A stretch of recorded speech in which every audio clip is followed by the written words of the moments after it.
Hey Stripes, just a quick side note. This is future me editing.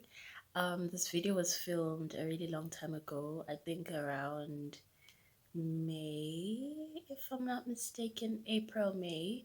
So then I just wanted to give you a heads up on the upcoming content that it is old. But other than that, I've been very busy with life, with school, but I'm trying to make my way back into YouTube, make my way back into Instagram. So you guys should be on the lookout for some content. And I hope you guys enjoy this video, and please give this video a thumbs up and make sure to subscribe if you haven't. Please share this video. These are very insightful and good books, and I hope you enjoy the video.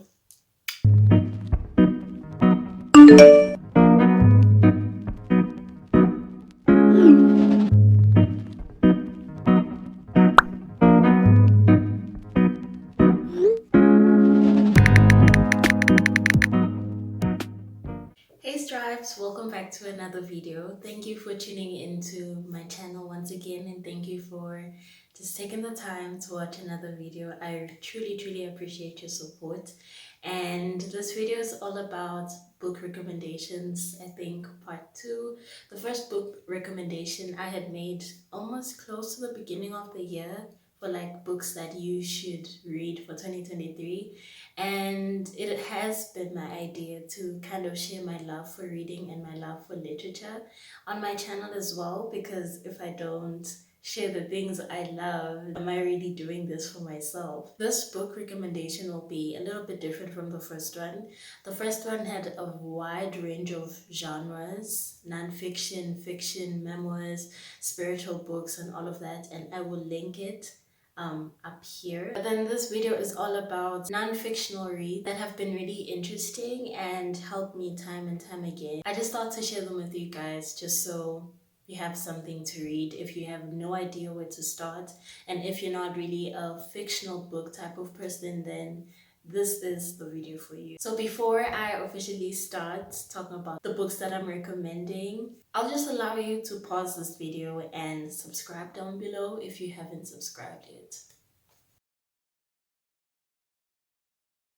There's only three books that I'm recommending today because they are the ones that spoke to me most, or that I thought I would share first. And I'll be sharing a quote from each of the books that I feel like was significant or kind of stirred something inside of me. My art in this instance was the best healing tool to resolve my past, the best weapon that I had to conquer my present, and my gift to the future. The first book recommendation is The Finding Me memoir by Viola Davis. If you don't know who Viola Davis is, you probably live under a rock or something. She is an award-winning actress. You might know her from How to Get Away with Murder, or the most recent successful film, The Woman King, which she was the lead role in. And Finding Me is basically her memoir, where she retells stories about her past, her upbringing, her trauma, what she's gone through to become the actress that she is today, the great Viola Davis that she is today. When I found that book, I was really interested in knowing her story because I've only seen her in roles and I've only seen people talk about her online. And I think she's a phenomenal actress, and she's really good at what she does. Whenever I come across individuals who I think are really gifted, like really gifted at what they do, I'm always interested in their story, their upbringing, how they got to where they are, because it's always inspiring to learn that the journey is not easy, and what you feel in your own life is not insignificant to who you will become tomorrow. And basically in this book, it talks about healing, growing into yourself, which is basically the title of the book, Finding Me, and following your dreams even if you're the only one who gets them.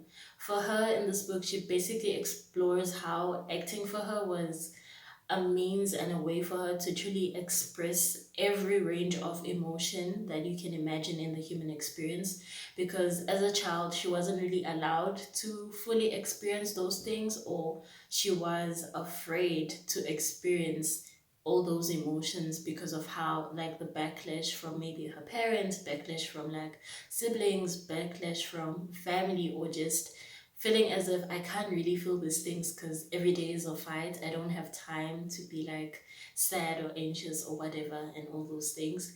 And I feel like for me, at this point in my life, it's kind of like a I relate a lot to that because I'm trying to find a way and means of expressing how I truly feel, expressing my emotions. I'm probably one of the calmest people you can ever come across.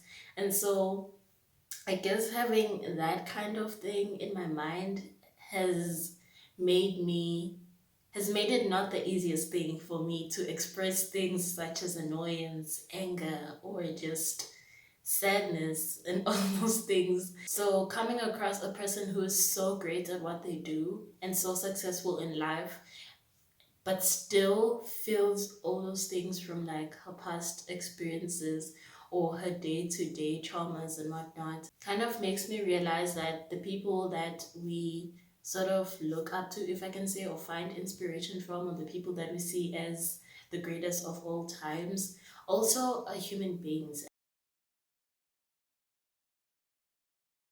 I am enough, I am enough. The words ricocheted through me, shaking every cell as they traveled. I felt them, I understood them.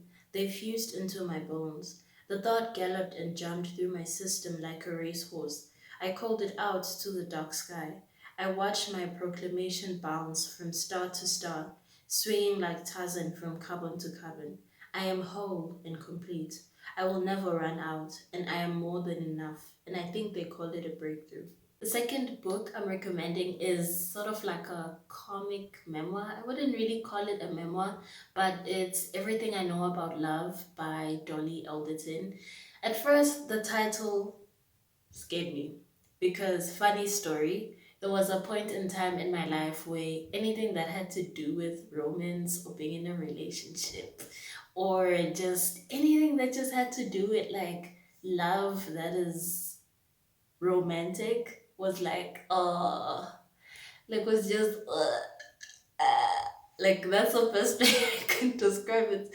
Like thinking about being in a relationship, romance and love and all those things was really, I don't want to say annoying to me, but I just didn't want to see or hear about it. But then I was just like I'll just download it. I'll just download it. It might change my negative mindsets towards love and all those things. And then when I started reading it, it really turned into something that I didn't think the book would become. So basically, Dolly Alderton is an English woman and she is retelling her like a wide range of experiences from insecurities to past experiences of like constantly being in a relationship. There was never a time when she was a single woman, and when she finally became a single woman, confronting the fears of being alone and the sort of desire, not really desire, but obsession over always wanting to be pursued or to be seen and all those things. And then the book is like she tells the stories of her past romantic endeavors and experiences and whatnot. She also talks about her long-standing platonic relationship with her best friend and how that's really been the relationship that has lasted and gone through every phase of life and time and has stood the test of time. And as I said, she starts going through therapy as the book continues, and she learns that the love of her life is truly herself, the person who will always love her. Even if there are days where she doesn't like herself, the person who will always be there for her and always fall in love with her day in and day out is herself. And it's so funny. She is so, so funny. I never thought like I'd come across a book that would actually make me laugh, like die of laughter.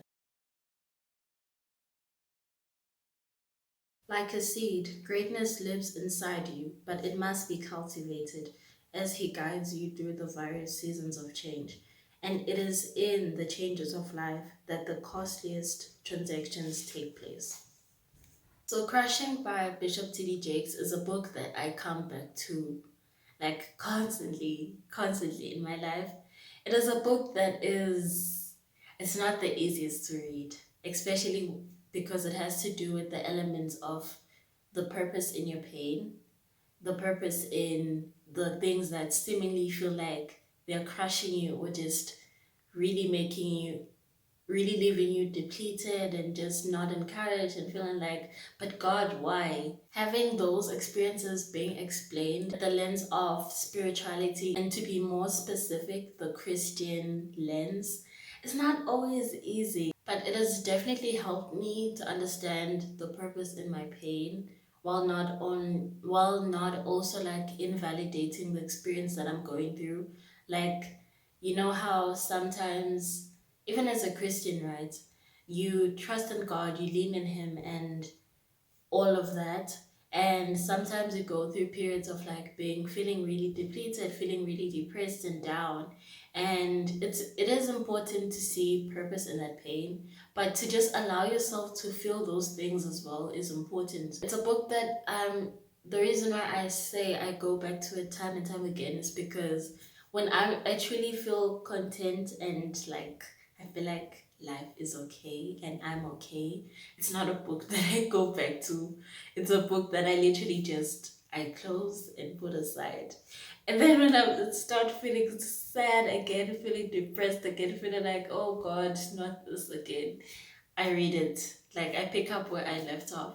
And it always helps because not only does it really talk about like purpose in pain, but Bishop T.D. Jakes shares like his own personal experiences with like pain, with depression, with loss, with grieving, like things that he has gone through in his own life.